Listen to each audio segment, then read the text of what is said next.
एक बात बताओ, आखिरी बार तुमने अपनी हॉबी पे कब काम किया था? गिटार, पेंटिंग, स्केचिंग, कुछ भी, सिर्फ अपने लिए, बिना किसी को दिखाए, बिना किसी सोशल मीडिया पे पोस्ट किए। याद नहीं आ रहा ना? क्योंकि हमने कब का ये डिसाइड कर लिया है कि हॉबी वो तो टाइम पास है, सीरियस काम करो। और ये एक सबसे बड़ी गलती है जो हम अपने आप के साथ करते हैं। आज मैं तुमसे बात करना चाहता हूँ, not about productivity, not about success, सिर्फ एक चीज़ के बारे में। वो क्या चीज़ है जो तुम्हें एक्चुअली इंसान बनाए रखती है? पहले समझते कि एग्जैक्ट प्रॉब्लम क्या है। एवरेज इंसान आज 70 घंटे हफ्ते में स्क्रीन पर स्पेंड करता है। सोचो, एक हफ्ते में 168 घंटे होते हैं, उसमें से 56 घंटे आप सो रहे हो, बाकी 112 घंटे में से 70 घंटे आप स्क्रीन पर हो। मतलब जितनी भी देर तुम जागते हो उसका 60% स्क्रीन पर खर्चा कर देते हो। और ये सिर्फ टाइम वेस्ट नहीं है, यहाँ तुम्हारा ब्रेन लिटरली रिवायर हो रहा है। जब तुम बार बार रील स्क्रॉल करते हो, तुम्हारा ब्रेन एक चीज सीख जाता है, उसे हर 3 सेकंड में कुछ नया चाहिए। ये डोपामीन हिट्स है, छोटे, फास्ट, नॉन स्टॉप, और ब्रेन इनका एडिक्ट हो जाता है। इस प्रोसेस में 3 स्पेसिफिक चीजें होती है। पहली, फोकस टूटता है। तुम किसी एक काम पे 10 मिनट भी बैठ नहीं सकते बिना अपना फोन चेक किए। कोई असाइनमेंट, कोई प्रोजेक्ट, 3 मिनट में तुम अनकंफर्टेबल फील करने लगते हो, क्योंकि ब्रेन अब इम्पेशंस पे ट्रेंड है। दूसरा, तुम एक्सपीरियंस की जगह कैप्चर करने लगते हो। दोस्त के साथ डिनर पे हो, तब अपना फोन निकाला और फोटो खींचने लगे। कॉन्सर्ट पे हो तो रील बना लो। सनसेट देख रहे हो तो स्टोरी डालना तुम्हें जरूरी है। मोमेंट वहां है पर तुम वहां नहीं हो, तुम व्यूज के लिए वहां हो। तीसरी, और ये सबसे डेंजरस है, ऑर्डिनरी चीजें एंजॉय करना बंद हो जाता है, क्योंकि तुम्हारा ब्रेन अब सिर्फ हाई स्टिमुलेशन पर रिएक्ट करता है। नॉर्मल लाइफ फ्लैट लगने लगती है, और इसके ऊपर एआई का एंगल आता है। माइक्रोसॉफ्ट ने एक मेजर रिसर्च की। जब लोग एआई पे ज्यादा डिपेंडेंट होते हैं तो उनकी critical thinking literally shut down हो जाती है। वो खुद सोचना बंद कर देते। एआई तुम्हारा काम नहीं करता, एआई तुम्हारा दिमाग आउटसोर्स कर देता है। तो एक तरफ स्क्रीन से डोपामिन एडिक्शन और दूसरी तरफ एआई से थिंकिंग आउटसोर्स, और बीच में खड़े हो तुम, स्लोली खाली होते हुए। तो इसका कोई सिंपल सॉल्यूशन है? हाँ, और वो स्क्रीन डिटॉक्स नहीं है। अगर तुम्हें अभी भी लगता है कि हॉबी सिर्फ टाइम पास है, तो ये सुन लो। मिशिगन स्टेट यूनिवर्सिटी ने 20 साल तक 773 नोबेल प्राइज विनर्स को स्टडी किया। दुनिया के सबसे इंटेलिजेंट, सबसे अकॉम्प्लिश्ड लोग। क्या मिला? नोबेल प्राइज विनर्स के पास उनके पीयर से 3 गुना ज्यादा सीरियस हॉबीज थी। फिजिक्स में नोबेल, पियानो बजाता था। केमिस्ट्री में नोबेल, स्कल्पचर थी। मेडिसिन में नोबेल वाला, वाटर कलर पेंटिंग करता था। ये कोइंसिडेंस नहीं था, क्योंकि ब्रेन तब ग्रो करता है जब उसे स्ट्रगल और सरप्राइज मिलता है। स्क्रॉल करते वक्त कोई स्ट्रगल नहीं होता, एआई से लिखवाते वक्त कोई सरप्राइज नहीं होता, कोई रियल चैलेंज भी नहीं। हॉबी वो जगह है जहां ब्रेन को जेन्युइन रेजिस्टेंस मिलती है, और उस रेजिस्टेंस के लिए जो न्यूरॉन्स फायर होते वो क्रिएटिविटी, फोकस और प्रॉब्लम सॉल्विंग सब इंप्रूव करते। यूनिवर्सिटी ऑफ सैन फ्रांसिस्को की एक रिसर्च सुनो, जिसमें पाया गया कि जो लोग रेगुलर क्रिएटिविटी हॉबीज करते हैं वो अपनी प्राइमरी जॉब में भी 15 से 20% बेटर परफॉर्म करते हैं। मतलब हॉबी तुम्हारा टाइम वेस्ट नहीं करती, वो तुम्हारा आरओआई बढ़ाती है। अब क्वेश्चन ये है कि कौन सी हॉबी फॉलो करें। देखो, हॉबी वो नहीं कि जो पॉपुलर है या प्रोडक्टिव लगती है। सही हॉबी वो होती है जो तुम्हारे स्पेसिफिक गैप को फिल करे। इसके लिए एक सिंपल फ्रेमवर्क है, वाइब। V for vitality.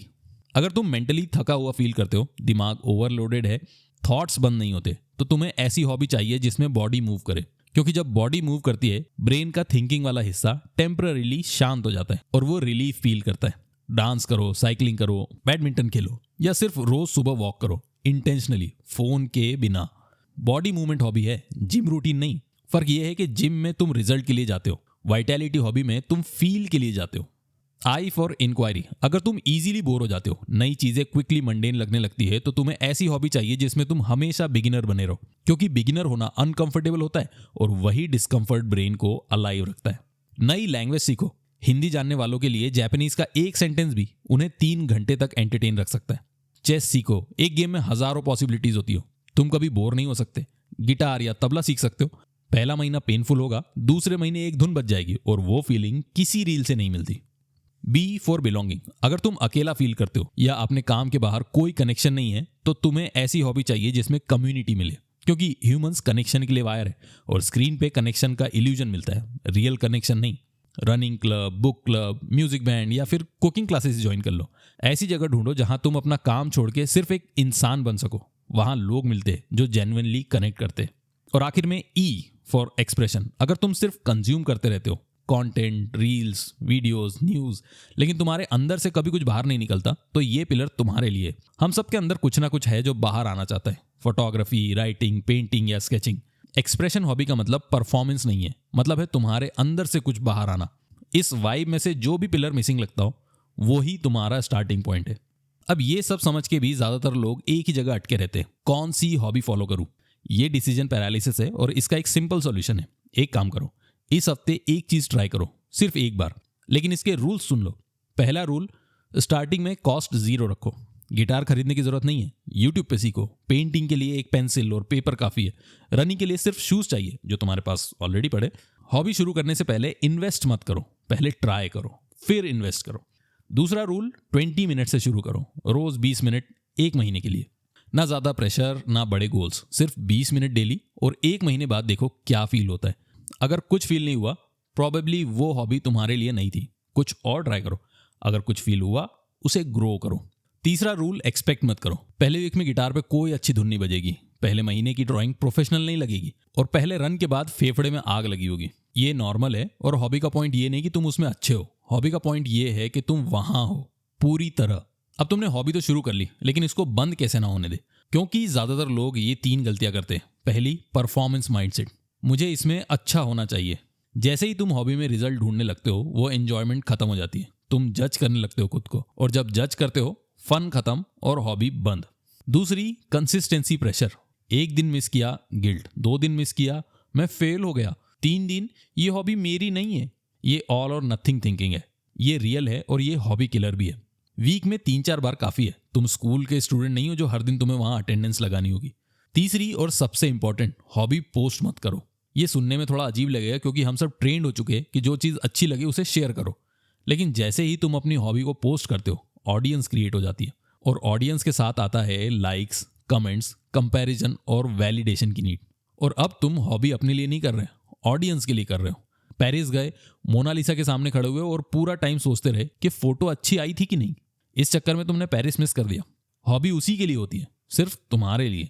एक सिंपल टेस्ट, हर सेशन के बाद खुद से पूछो, क्या मैं ज्यादा अलाइव फील कर रहा हूं या ज्यादा जज्ड फील कर रहा हूं। अलाइव हो तो सही जा रहे हो, लेकिन अगर जज कर रहे हो तो ऑडियंस को बाहर करो। हॉबी तुम्हें पैसा नहीं देती, फॉलोअर्स नहीं देती, रेज्यूमे पे इससे कोई खास एडिशन नहीं होता। वो सिर्फ एक काम करती है, तुम्हें वो इंसान बनाए रखती है जो पत्थर काटते वक्त भी मंदिर देख सके। क्योंकि एक दिन जब सब कुछ ठीक चल रहा होगा या सब कुछ टूट रहा होगा, तुम्हारे पास कुछ होना चाहिए जो तुम्हारा अपना हो, तुमने बनाया अपने हाथों से अपने लिए। वही हॉबी है। अगर ये वीडियो काम की लगी तो ये वाली और काम की लगेगी, उसे जाके देखो। मैं मिलता हूं अगले टॉपिक के साथ। तब तक के लिए अपनी हॉबी ढूंढो और सिर्फ अपने लिए करो, लोगों के लिए नहीं।